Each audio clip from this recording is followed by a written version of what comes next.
This is a BushingFix.com installation video for the Saturn L series.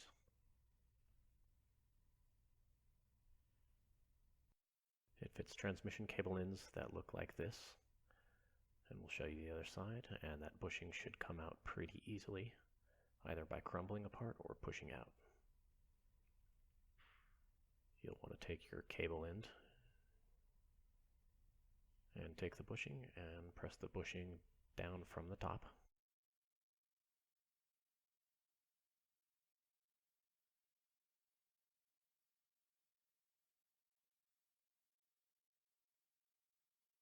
And once you've got it into place, just press it down along with the cable end onto the transmission lever.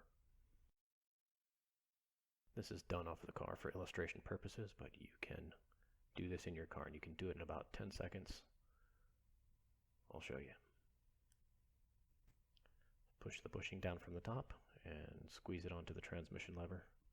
Shift back and forth several times between park and 1 just to verify the installation, and that's it, you're done.